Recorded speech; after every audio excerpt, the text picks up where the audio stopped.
अस्सलाम वालेकुम स्टूडेंट। आज हम सीखने जा रहे हैं सेंटेंस करेक्शन। ये मैंने कुछ छोटी छोटी वीडियोस बनाई है और इंशाल्लाह सेंटेंस करेक्शन के इस छोटे से कोर्स के बाद आप लोग इस काबिल हो जाएंगे कि किसी भी एग्ज़ाम में आने वाली सेंटेंस करेक्शन की जो एक्सरसाइजेज होंगी आप उन्हें आसानी से सॉल्व कर सकोगे। टाइम ज़ाया किए अगर हम स्टार्ट करते हैं तो चलते हैं रूल नंबर 1 की तरफ।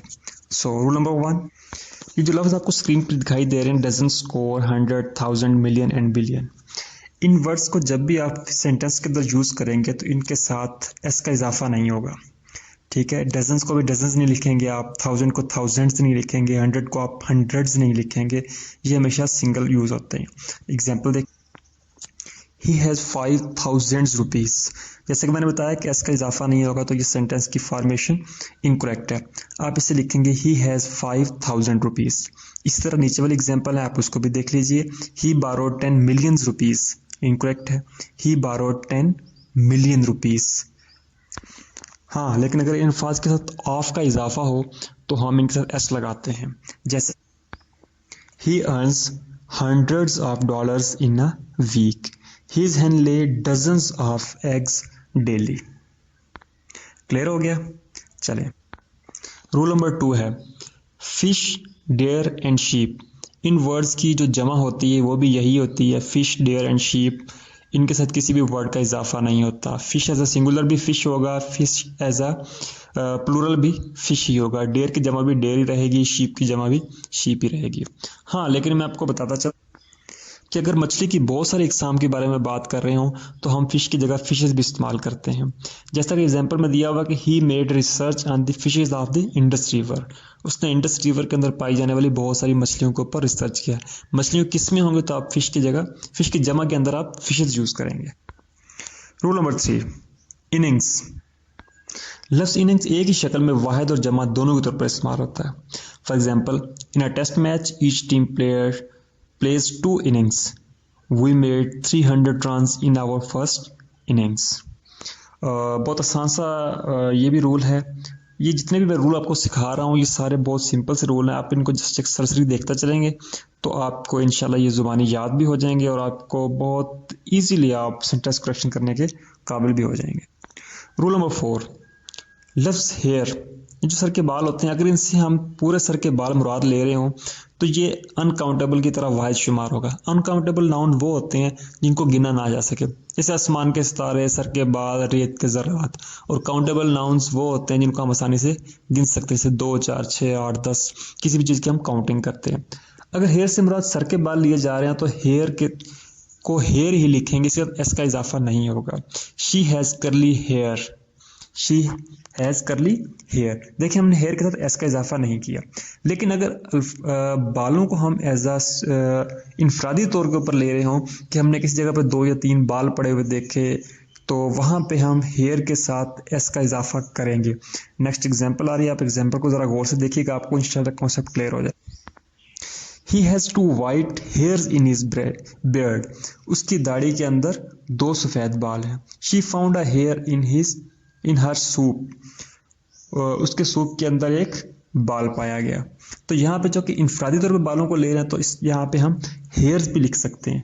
वैसे सर के बाल मुराद लेंगे तो आप सिर्फ हेयर लिखें। Rule number 5, wage and wages. Wage का मतलब होता है उजरत।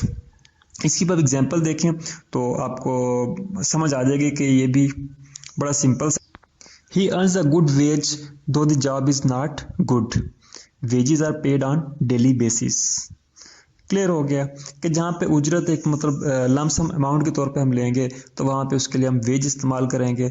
अगर यहाँ पे इसको डेली बेसिस की जो उजरत है वेजेस हैं तो wages are paid on daily basis, तो यहाँ पे हम वेजेस लिख रहे हैं इसको। तो थोड़ा सा आप इस पर गौर कर लें तो इंशाल्लाह आपको ये भी क्लियर हो जाएगा। Rule number 6, scenery. सीनरी भी अनकाउंटेबल नाउन है। सीनरी को हमेशा सीनरी ही लिखा जाएगा।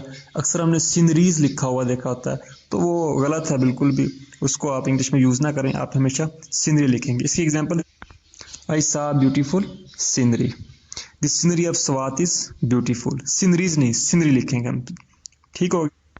रूल नंबर 7, ये स्क्रीन के ऊपर कुछ वर्ड्स मैंने दिखा रहा हूँ, कैटल, ट्राउजर, जीन्स, पैंट्स वगैरह।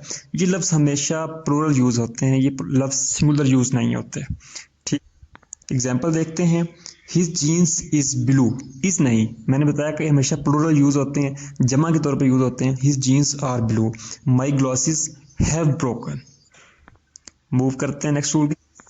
Rule number 8, public, family, government, means and team. ये वर्ड सिंगुलर भी यूज होते हैं और प्लूरल भी यूज होते हैं। एग्जाम्पल बता देता हूँ कि public is not allowed to enter in this garden, public are not allowed to enter in this garden. Government is planning for the poor people, government are planning for the poor people. Rule number 9 है economics, physics, ethics, classics, mathematics, mechanics and politics. ये सारे subject जब as a subject आएंगे तो ये हमेशा singular use होंगे, जैसे mathematics is a top subject. लेकिन जब हम इससे मुराद किसी इंसान की इनफरादी खसूसियात के बारे में जानते हैं, जैसे किसी की पॉलिटिक्स या किसी के मैथमेटिक्स के बारे में बात करेंगे, तो वहाँ पे ये एज अ करेक्टर आएंगे, तो ये जमा के तौर पर यूज़ होंगे। जैसे एज अ सब्जेक्ट लेंगे तो mathematics is the mother of science, जब एज अ करेक्टरिस्टिक्स लेंगे तो her mathematics are weak. Politics is a tough subject, his politics turn his enemies to his politics turn his friends to. और politics को अगर हम as a सियासत के मैदान के तौर पे लेंगे तो वहाँ पर भी पॉलिटिक्स हमेशा सिंगुलर ही यूज होगी। रूल नंबर 10 है कलेक्टिव नाउन्स के बारे में। ऐसे नाउन जो दिखने में तो एक यूनिटी शो करते हैं, लेकिन वो अपने अंदर बहुत सारे लोगों का या एक as a team work show कर रहे होते हैं। जैसे पुलिस होगी, नेवी होगी, आर्मी होगी, क्लास, ज्यूरी, टीम, कमेटी, ये सब वर्ड्स जब एज अ यूनिट शो करेंगे तो ये सिंगुलर यूज होंगे। Army is, police is. लेकिन जब इंफरादी तौर पे है तो कमेटी के चूँकि बहुत सारे अफराद होते हैं तो इसलिए कमेटी आर प्रिपेयरिंग। ओके।